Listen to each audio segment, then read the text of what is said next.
Attention duelists! Today we're going to be taking a look at Sen Poppy's deck profile from our Brooklyn Regionals, and here he is. Yeah, hey, what's going on, guys? How's everybody doing today? Bottom line, I didn't top.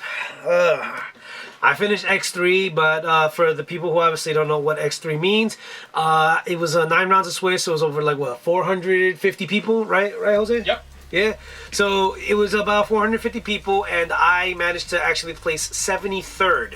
So out of top 7, so out of 75. So 9 rounds of Swiss, went 6-3. My matchups were as follows. First round was pure dinos. I got trounced. It was bad, like 2-0. Thunder, which is by far one of my worser matchups. I went 2-1 and I lost. I lost with maybe 5 seconds left in time. The guy declared battle and literally he had to finish the battle phase. Was able to punch me for like 200 damage and that's how he won.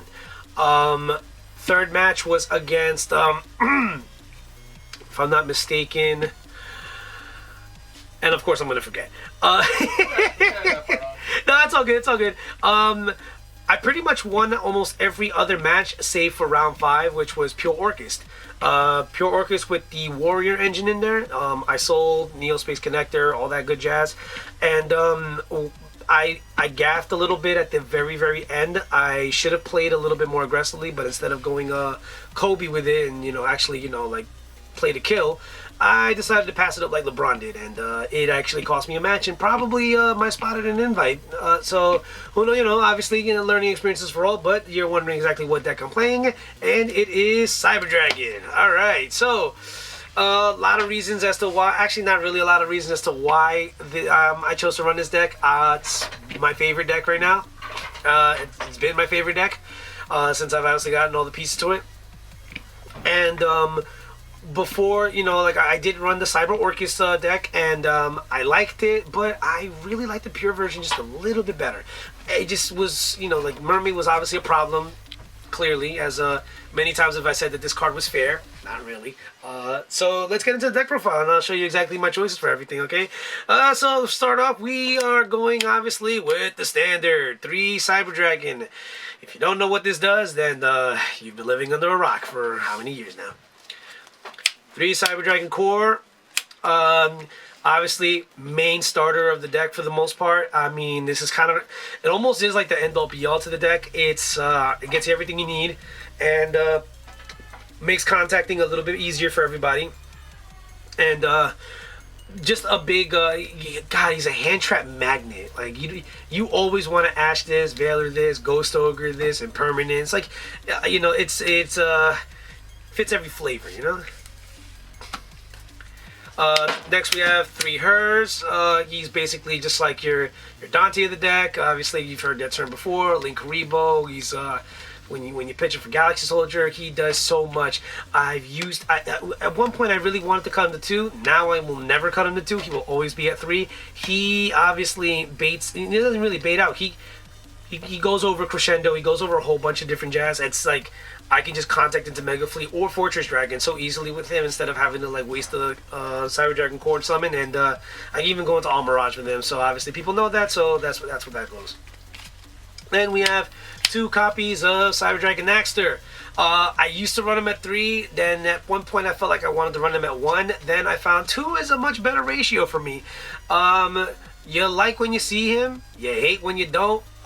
When he does perform, he obviously does very well. He goes Nova, Rampage Dragon, Cyber Dragon, Dingirasu, obviously those plays. It was not a moment in the entire tournament where when I saw him, he was a brick. He was actually very live every single time. So 2 of him. Honorary Cyber Dragon, of course. 2 Galaxy Soldier. I sort of wish for the day that we can have 3 again, but you know what? Ever since cutting it down to 2, it's pretty much been the standard, so we always keep it that way. Always want to see it. Never really dead when I have it at 2. Sometimes there are those little weird moments where I have him at 2, I have drew both of them, and I'm just like, ugh, I kind of want to really just choke myself out and everything, but no, I just kind of deal with it the best way that I possibly can, and that's it. Now on for a little text. You are probably thinking that I'm running hand traps, but guess what? I am running 0 hand traps in this build. What I am running is 2 Jizukuru.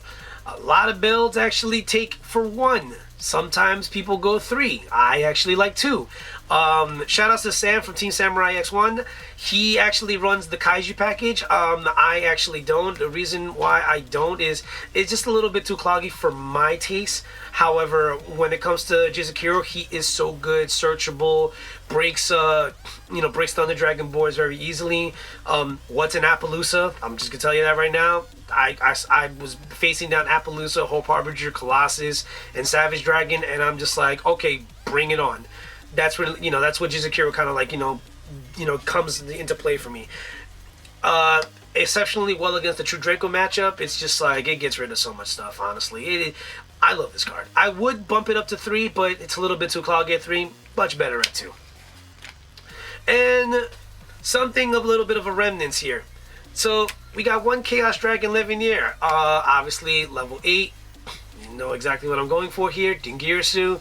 I was able to get more of the special summon and the pop effect. I really didn't care too much about shuffling a card back into the deck, because as much as I obviously would love to kind of like, mess with somebody in their hand advantage, I just rather just, break your board, go for Rampage, game. And my own little tech. 2 Thunderbird and 2 Danger Bigfoot. Obviously, trying to go in Dingirsu is a thing for me. However, it's not the end-all be-all for me. It's just one of those things where if I pitch this for Naxter, I get to pop a face-up card while also recurring a Cyber Dragon. I pitch this for Naxter, I pretty much get, I get to pop a set face down, or any set face down, so it doesn't even really matter. And something else that I run in the main deck obviously makes these cards live. Okay, so that's pretty much why I run them, and they're also big beaters, and they obviously fuel Chaos Dragon Levinier, so that's pretty much why I run them. And that's pretty much for the monsters so far. I don't know exactly what was the accurate monster count, probably 20 to 21, but to thin this out a little bit, I have triple Cyber Emergency. Why, for the love of God, this is a $30 card? I don't know. Well, thank God I didn't buy it at $30. I bought it at $6, $7. Thank you, Jesus. All right, really appreciate this card. People really were trying to negate the living snot out of this card. I mean, that's just what it was. But obviously, seeing triple copies of it, always helps. So, as much as possible. Obviously, it's a great feeling to have when you can search almost unimpeded. Then we have this card kind of performed the way that I wanted it to. I did it at the most optimal times. Obviously, you run 1. I kind of still wait for the day that you can run 2, but 1 is perfectly fine. Still debating on running this at 2, but 1 has obviously worked to the, to what I really needed it to. I never really felt like I needed a second one, but that's just me being a little greedy, being a little excessive, so it is what it is. And then we have Cyber Rev System, Monster Reborn, honestly. What else can I say? And an unpopular opinion by my partner, he hates that I run this at 1. I don't hate that I run this at 1. In my last matchup of the day, round 9, against Pure Orchist again. I got a little bit of redemption shot at this one. I saw this each and every game, including the final one I won. And it was a very good feeling, kind of almost like, vindicating it, my decision, validating it, that this can be ran at 1. People will obviously look at me like, what is the matter with you? Why don't you run it at 3? Honestly, I really just liked it at 1. I don't know why. It's just, when I saw it, you either ashed it or you didn't, and that was it. Because anytime I saw this and resolved this, oh yeah, I pretty much won. I won that. I won the game. I won the round. I won the match. Whatever. Yeah. Anytime I saw this, that was it. Beautiful. And then to the sleeper card that obviously won me my last match as well. Monster Reborn. When siding out, I honestly thought I wanted to cut it for, try to like, side it into for something else. Then at the last minute, I was like, you know what? Let me not do that. And God bless me for that. Oh my God. This was so good. A lot of people may obviously scoff at that notion, but this card was really good. Foolish Burial, of course, naturally, you know what it does. And then these bad boys right here.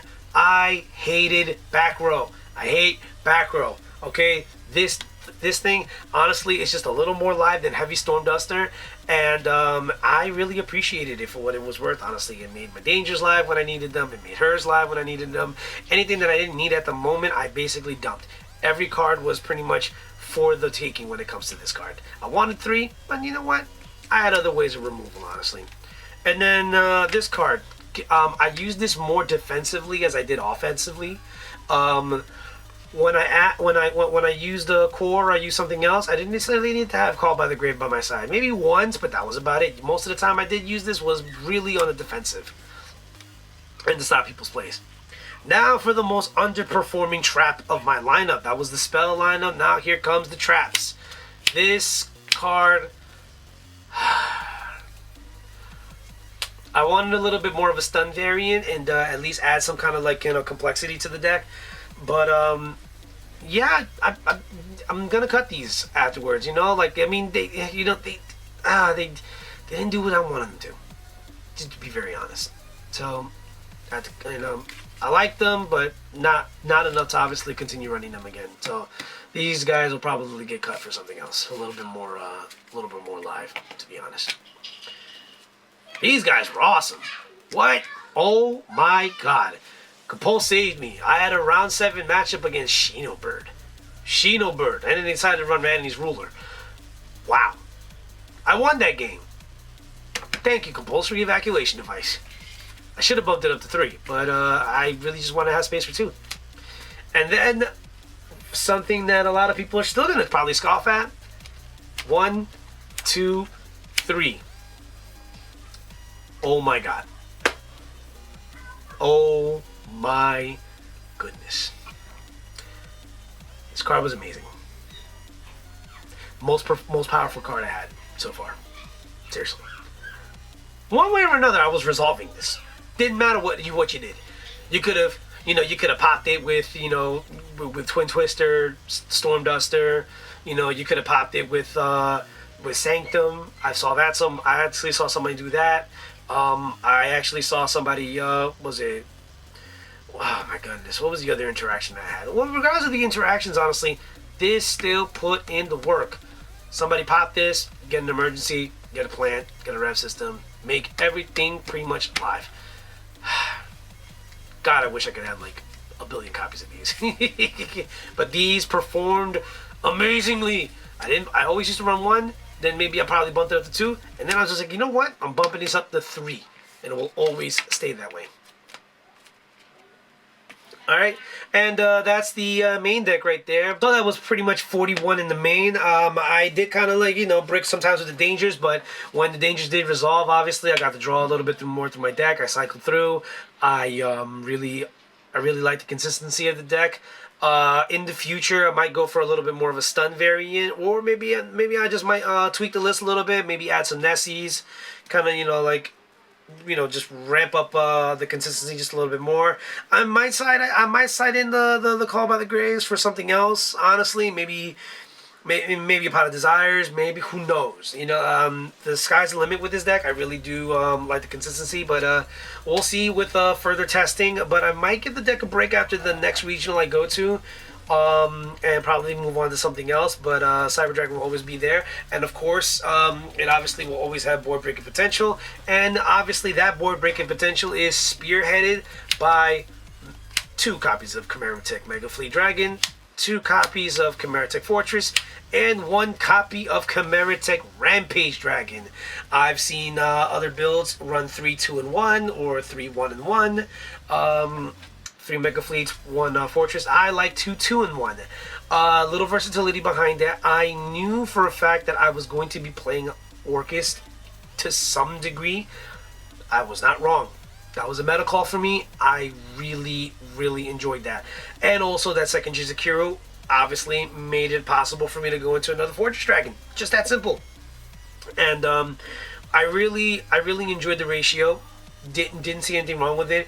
Maybe if I get a third copy of Mega Fleet, I'll probably include that in the deck, but it just depends on my matchups. Most of the matchups I had, Mega Fleet was used every single time. Same thing with Fortress. And Rampage I only saw once the entire time, and that was against Mech Knight Invoked. And it was the nuts. It absolutely did what it was supposed to do. I Chimera Tech OTK'd for match both times. So yeah, that's the fusions right there. Then we go on to the Xyz, starting off with the least performing one, Artifact Durandal. Never went into him the entire time. I felt like I could have gone into Pleiades, or maybe have another Nova, or something. But yeah, I didn't really like it. I thought it would do something, but it was just there. It was whatever. So potentially might cut this. Or probably will cut this. But it was in theory, supposed to be a rank 5. Mulligan the hand a little bit. Disruption, maybe for my cybernetic overflow. But what do you know? 1 Nova, really enjoyed it. 2 copies of Cyber Dragon Infinity.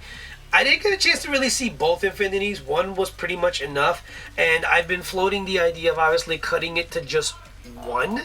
And I don't know, maybe I will later on in the future, but I really like the ratio so far, but I can definitely cut it to 1. I've worked with 1 before throughout the 9 rounds of Swiss. I pretty much saw Nova Infinity every single time, and I never had to go into the second one. So yeah, we'll see what happens in the foreseeable future. And of course, big boy Dingirsu, the Orcus of the Evening Star.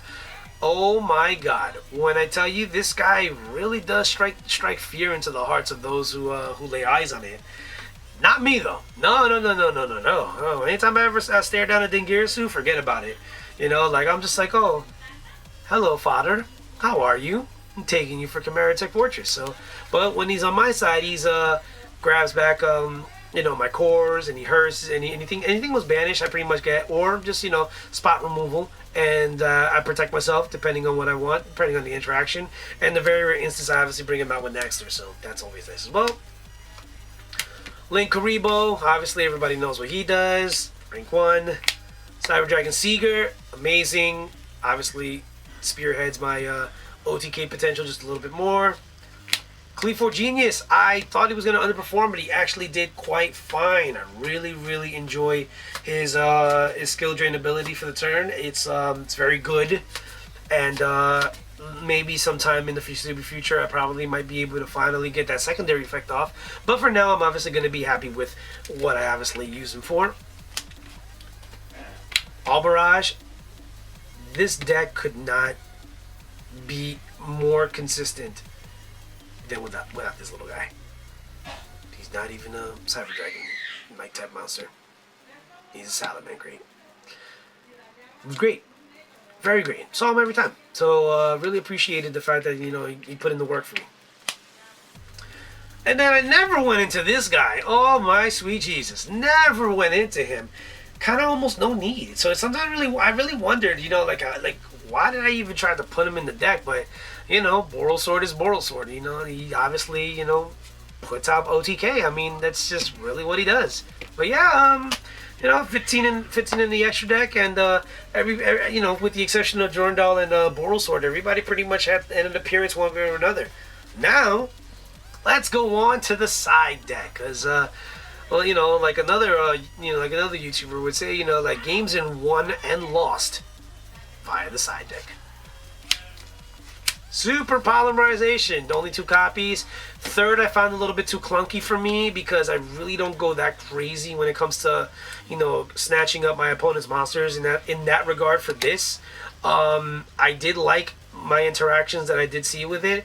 I might run 3 again, who knows? But 2 is definitely that's my shtick right now.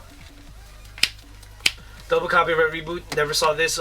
This is mainly for Altergeist. I hate Altergeist, and I hate Guru. I I have a very, very strong disdain for them. So this obviously stops all their shenanigans from obviously taking effect. And very, very good, very, very good spot removal. It's and also locks down a lot of the stuff. So might bump it up to 3, who knows? But you know, 2 obviously is the way I want it to go. The only card that really ran at 3 was Evenly Matched. God, this thing put into work. I love this card. I might just main it again, honestly. But it did well in the side deck. I really enjoyed it. They did what it was supposed to. If you don't know what Evenly Matched does, once again, you've been living under a rock. Didn't get a chance to bring him out. I got it brought out on me, but didn't get a chance to bring it out. Just that simple. In theory, obviously everybody knows that Nibiru is pretty much all the rage right now. So everybody obviously is running him, either maining or siding. It doesn't matter. So obviously he works, but I just really didn't use him like that. Then we have Double Lancia. Didn't use this either, really. But in the times that it was about to come up, I pretty much either already had the game won or I was too much in control for me to obviously go ahead and use it. So in theory, it was obviously supposed to stop Orcus and all that other jazz, but no, that's about it. That's kind of how it went. And then the only hand traps that I used, I ran 0 hand traps in the main, and I only ran these 2, and I never saw them, and I still performed a little bit better than what I obviously expected out of myself. And definitively, I'm probably going to cut hand traps from my Cyber Dragon deck particularly, because I just run the deck very well to my standards. That I really don't need it. You know, I can play through multiple disruptions one way or another. So that's just from my experience of testing with the deck. So yeah, when I did see it, never used it, never had to use it, didn't care to use it. So yeah. But I know people definitely need to use this. It's a great staple. So, yeah. And Starving Venom. My goodness. Absolutely clutch. Super poly targets. Sometimes I ran 2 when I sided. Sometimes I ran 1. It does exactly what it's supposed to do. If you clearly don't know what Starving Venom Fusion Dragon does, then once again, you've been living under a rock. It's, you know, you guys definitely need to, you know, really, you know, be looking out for these type of cards. And yeah, I was overall happy with how I was using the deck and my side and my extra deck. Yeah, so that was pretty much it. Honestly, if you have any comments, questions, anything at all, like, you know, special insight, thank you so much again, and really appreciate you guys obviously supporting the channel, and peace.